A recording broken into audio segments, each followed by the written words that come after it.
Sebelum melanjutkan, jangan lupa subscribe dulu. Terima kasih. Bab 288, tes paternitas lainnya. Lauren dan Jordan saling memandang dengan canggung. Mereka adalah orang-orang yang berprinsip, yang tidak akan terlibat dalam hubungan yang tidak jelas dengan orang asing.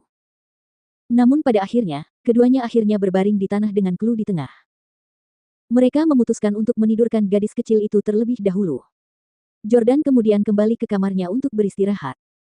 Setelah 45 menit, ruangan menjadi gelap gulita karena lampu telah dimatikan sejak lama. Di sisi lain, Clue sudah terlelap dalam tidurnya. Sementara itu, Jordan dan Lauren berpura-pura tidur untuk menemani Clue. Nona Howard, Nona Howard. Melihat Clue sudah tertidur, Jordan memanggil Lauren pelan. Namun, setelah menelepon beberapa kali, dia menyadari bahwa Lauren tidak merespons. Apakah dia juga tertidur? Jordan pun merasa agak bingung, jadi ia menyalakan senter telepon genggamnya dan menyorotkannya ke arah mereka. Lauren sedang tidur miring, menghadap Jordan dan Clue. Di bawah cahaya terang ponsel, profil samping Lauren yang memukau dapat terlihat jelas. Profil sampingnya sangat mirip Hailey. Dia tidak tahu apakah itu karena wanita cantik cenderung mirip satu sama lain. Namun, Jordan merasakan ada kemiripan antara Hailey dan Lauren. Nona Howard.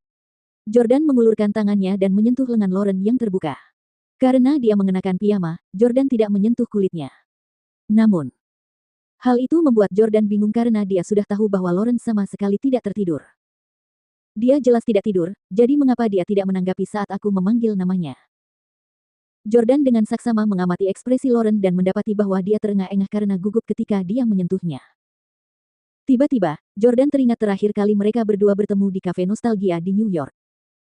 Saat itu, untuk menguji apakah ada pengawal di luar yang mengawasi Lauren, Jordan sengaja berpura-pura menggoda dan menciumnya. Itulah tepatnya bagaimana Lauren berperilaku. Dia bernapas cepat karena sangat gugup. Namun, dia tidak berteriak keras atau menolaknya. Dia tampaknya memberi Jordan izin diam-diam untuk menciumnya. Ya ampun, plus. Jordan tampaknya mengerti mengapa Lauren berpura-pura tidur. Dia menduga bahwa dia mungkin mengira Jordan hanya menguji apakah dia tertidur dengan memanggil namanya. Dia mungkin berpikir aku akan diam-diam memanfaatkannya dan menciumnya atau melakukan sesuatu kalau dia tidak tidur. Faktanya, banyak pria yang suka melakukan hal itu di dunia ini. Namun, Jordan tidak berpikir demikian. Ia menegurnya karena sesuatu yang serius. Jordan langsung berkata, Nona Howard, saya tahu Anda belum tidur. Bisakah Anda keluar sebentar jika Anda masih terjaga? Ada yang ingin saya sampaikan kepada Anda. Mendengar perkataan Jordan, Lauren akhirnya membuka matanya dan berkata sambil tersipu malu dengan canggung, baiklah. Saat itu musim dingin, jadi di luar terasa dingin. Keduanya mengenakan mantel tebal dan keluar dari halaman. Mereka menemukan bahwa halaman itu sudah tertutup lapisan tipis salju putih segera setelah mereka melakukannya. Sedang turun salju. Jordan dan Lauren sama-sama gembira. Mereka tampak sangat menyukai salju. Apakah kamu juga suka salju? Tanya Jordan. Lauren mengangguk dan berkata, Clue dan aku sama-sama suka salju. Karena Clue juga suka salju, bagaimana kalau kita pergi bermain ski beberapa hari lagi? Jordan memang berencana untuk tinggal di sini selama beberapa hari. Tentu saja, Lauren setuju dengan senang. Jordan dan Lauren berdiri di luar pintu, mengagumi butiran salju yang terus berjatuhan dari langit. Setelah memperhatikan dengan tenang selama beberapa saat, Jordan akhirnya angkat bicara. Nona Howard, saya tidak menyangka akan bertemu dengan Anda hari ini. Saya belum sempat mengobrol dengan Anda hari ini.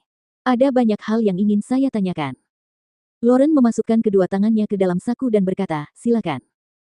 Jordan berkata, siapa di keluargamu yang tahu bahwa kakakku yang menjebakmu dan aku saat itu dan bahwa Clue adalah putriku?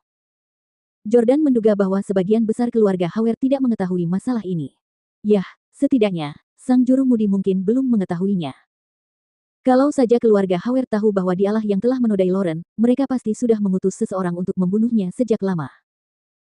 Sebaliknya, mengingat hubungan antara kepala keluarga Howard dan kakek Jordan, Howard seharusnya menelepon kakek Jordan dan meminta penjelasan, paling tidak. Hasilnya mirip dengan apa yang diharapkan Jordan. Lauren berkata, Brett adalah satu-satunya orang yang saya ajak bicara tentang hal ini. Saya tidak tahu apakah dia sudah memberitahu orang lain. Oke. Jordan merasa bahwa Brett adalah satu-satunya Howard selain Lauren yang mengetahui masalah ini. Lauren berkata, awalnya aku tidak bermaksud memberitahu Brett tentang hal itu, tetapi dia terus bertanya kepadaku, dan kami juga sangat dekat. Tahun lalu, aku tidak dapat menahan diri dan memberitahu dia tentang hal itu. Namun, aku sudah bilang padanya bahwa dia tidak boleh menemuimu atau membuat masalah untukmu. Dia tidak menyentuhmu, kan? Jordan mendengus dingin dan berkata, aku sudah mendapatkan pemahaman yang jelas tentang hubunganmu dengan saudaramu. Memang dia tidak datang langsung ke saya, tapi malah pergi menemui istri saya saat itu. Hailey. Apa yang dia cari dari Hailey? Lauren heran. Terlalu malu untuk mengatakan yang sebenarnya, Jordan berkata, beberapa waktu lalu, Hailey hamil dengan sepasang anak kembar. Salah satunya adalah anak dari Brad. Lauren langsung terkejut mendengar kata-kata itu. Apa? Brad? Lauren tidak percaya adik laki-lakinya akan melakukan hal seperti itu. Dia tahu bahwa Brad telah melakukan semua ini demi dirinya, jadi dia ingin membalas Jordan dengan cara seperti itu. Lauren begitu malu hingga kehilangan kata-kata dan langsung berlutut di hadapan Jordan. Maafkan aku, Jordan. Kakakku pasti melakukannya karena aku. Aku hanya punya satu adik laki-laki. Aku harap kamu bisa bersikap baik dan memaafkannya. Selama kamu tidak membunuhnya, kamu dapat menghukumnya dengan cara apapun yang kamu inginkan.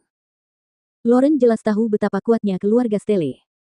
Jika seorang keturunan Stelle dihina dengan cara seperti itu, konsekuensinya pasti serius. Jordan menatap Lauren yang sedang berlutut di tanah. Kepingan salju terus berjatuhan di rambut Lauren yang lembut. Cahaya redup di halaman membuat Lauren merasakan keindahan yang aneh. Jordan membungkuk dan menarik Lauren berdiri. Ia berkata, bangun. Aku tidak ingin membahas masalah ini sekarang. Kita bicarakan nanti. Setelah membantu Lauren berdiri, Jordan berkata, ada satu hal lagi yang ingin aku bicarakan denganmu. Saya ingin melakukan tes paternitas untuk Lu. Nona Howard, jangan salah paham. Saya sama sekali tidak berpikir Anda menipu saya. Saya tahu keluarga Howard cukup kaya dan tidak akan menginginkan uang keluarga saya sama sekali. Saya tahu Anda tidak akan mencoba berbohong kepada saya bahwa Lu adalah putri saya. Namun, saya harus melaporkan masalah ini kepada keluarga saya. Setiap anak harus menjalani tes paternitas. Kau seharusnya mendengar saudaraku menyebutkannya sebelumnya. Pengaruh dan kekuatan keluarga Stelle sangat luar biasa.